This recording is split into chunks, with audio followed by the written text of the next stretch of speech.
Hi hello नमस्कार. पुन्हा एकदा सगळ्यांचं माझ्या यूट्यूब चॅनलमध्ये स्वागत आहे. आणि तुम्ही बघू शकता मी आता शेतात आले आणि शेताच्या बांधांवरती बघा असे भेंडे लावलेले आहेत. आणि हे आता भेंडे बघू शकता बऱ्यापैकी झालेत तयार. सो ही मी काढायला आले आणि हे आमचं आहे शेत.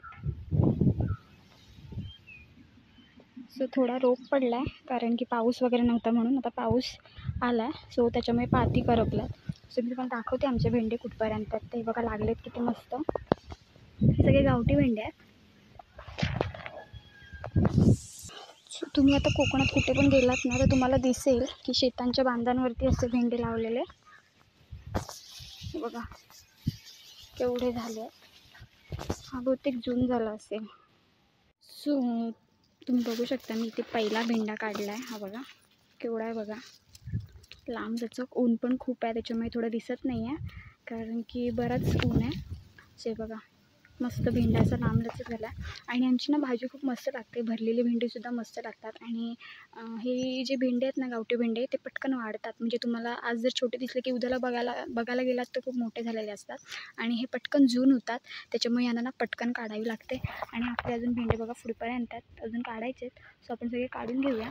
आणि भेंडीमध्ये पण बरेच प्रकार आहेत, जशी गावठी आहे तशी बाजारीसुद्धा आहे. बाजारी तुम्ही बघितली असाल एकदम डार्क असते, कलर जो असतो तो एकदम डार्क असतो. आणि तुम्हाला एक गोष्ट इथे दिसेल, हे बघा हे असं बांधावरती का टाकलं आहे, ह्या सिमेंटच्या पोत्या अशा बांधावरती का टाकल्या आहेत, त्याचं हेच कारण आहे की जे बांधावरती गवत येतं ते मरून जाण्यासाठी हे बघा टाकलेलं आहे पुढपर्यंत. सो शेताच्या बांधावरती खूप गवत येतं त्यामुळे. आणि हे आहे आमचं शेत. सो हे बघा आपले भेंडे किती मस्त आहेत, एकदम लांबलचक असे. सो ना हे बाजारात वगैरे पण विकायला असतात. इकडे पण आहेत हे बघा.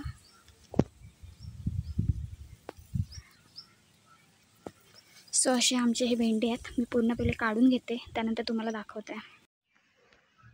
तर बघू शकता तुम्ही हे मी आत्ता शेतातून काढलेले भेंडे आहेत. सो तुम्ही बघितलं असेल की शेताच्या बांधांवरती कसे भेंडे लावले जातात.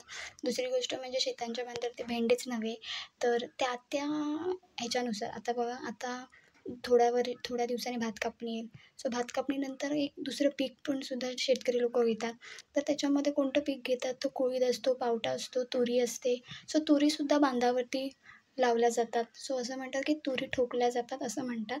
सो अशी बरीच म्हणजे पावसाळ्यात वेगळी पिकं घेतात, पावसाळ्यात आलं की उन्हाळ्यात वेगळी पिकं घेतात, हिवाळा आलं की हिवाळ्यात वेगळी पिकं घेतात. अशी प्रत्येक ह्याच्यामध्ये घेतली जातात पिकं.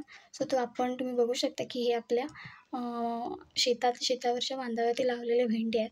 तुम्ही बघू शकता एकदम कोवळे. तर आता हे भेंडे कसे ओळखायचे, म्हणजे कोवळा कोणता किंवा जून कोणता, तर सरळ गोष्ट आहे. सो तुम्हाला माहीतच असेल तरी पण मी तुम्हाला सांगते माहितीसाठी. सो ह्याच्या ना पाठच्या देठावरून समजायचं. सो हे देठ नाही आहे, हे पुढचं देठ आहे, हे पाठचं टोक आहे. सो ह्याच्यावरनं कळतं की हे भेंडा जून आहे की कोवळा आहे. तुम्ही बघू शकता हा आता एकदम लवचिक आहे, म्हणजे हा भेंडा चांगला कोवळा आहे. आणि कोवळ्या भेंड्याची भाजी मस्त होते. आणि तुम्ही जर कापायला गेलात जून भेंडा, तर जून भेंडा कापायला गेलात की तुम्हाला कापतानाच कळेल की तो कापला नाही जातला पटकन. कारण की का, तर ह्याची जी वरची साल असते ती खूप जाड असते. आता दुसरी गोष्ट म्हणजे आता जून भेंडा कसा ओळखायचा, तर जून भेंडा कसा ओळखणार, तर हे खूप ना असं कडक होतं, जाड होतं, मधून जून होतं, तर त्याच्यामुळे भेंडा जून कळतो. आता हा कोवळा आहे, म्हणजे हा एकदम कोवळा भेंडा आहे, हे एकदम लवचिक होतं त्याच्यामुळे हा कोवळा भेंडा आहे. ह्याच्यावरनं कळतं की कुठला भेंडा कोवळा आहे, कुठला जून आहे, तर याच्यावरनं कळतं. आणि मी मगाशी म्हटल्याप्रमाणे ह्यांची लगेच वाढ होते. आता जे मी छोटे भेंडे जे झाडावरती आहेत ते बघितले, जर मी आता उद्या गेली ना बघायला, तर ते थोडी वाढलेली असते साईज, म्हणजे हे पटकन वाढतात. जशी की बाजारची भेंडी आहे ती पण पटकन वाढते, पटकन जून होते, तशीच हे गावठी भेंडी पण तसेच आहेत. आता दुसरी गोष्ट म्हणजे मी मधल्या पण एका ब्लॉगमध्ये असं सांगितलं आहे की कोकणात कोणतीही फळं लावू दे, कोणतीही फुलझाडं लावू दे, तर त्यांना येणारी जी काही बिया आहेत त्यासुद्धा ते ठेवलं जातं. म्हणजे वेगवेगळ्या पद्धती आहेत. जसं की तुम्हाला याआधी बोलले की काकडी असेल, चिबूड असेल, जे लागतं त्यातलं एखाद दुसरं ते ठेवतात जून होईपर्यंत आणि नंतर त्यातल्या बिया काढतात. त्याचप्रमाणे भेंड्यांचं पण तसेच आहे. भेंड्यांना काय करतात, जे सरळ भेंडे असतात, तर तुम्ही बघू शकता हा एक सरळ आहे, हा पण एक सरळ आहे.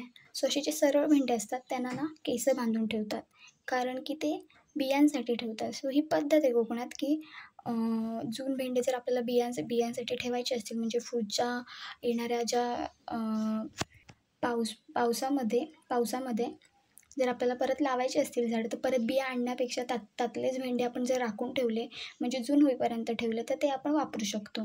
तर त्यासाठीच हे म्हणजे ठेवले जातात. आणि कोणते ठेवतात जे बुंद्यांवरती आलेले असतात भेंडे, म्हणजे खालून जे पहिलेच असे सरळ भेंडे लागलेले असतात ते ठेवतात आपल्या बियांसाठी आणि त्याला वरती केसं अशी गुंडाळून ठेवतात. तर ही पद्धत आहे कोकणात की म्हणजे जून होण्यासाठी हे असे वरती लावून ठेवतात, कारण की पुढच्या ह्याच्यामध्ये परत भेंडे लावायला बियात. सो अशी पद्धत आहे कोकणात. सो मी मगाशी सांगितल्याप्रमाणे जसं काकडी आहे, दुधी आहे, परत जे काही कुठल्याही भाज्या असतील त्या ठेवल्या जातात. चिबूड पण ठेवला जातो, त्यातल्या बिया काढून मग नंतर पुढच्या वेळेस परत ते टाकल्या जातात. तसंच भेंड्यांचं पण आहे की भेंड्यांना काय करतात, केसं लावतात.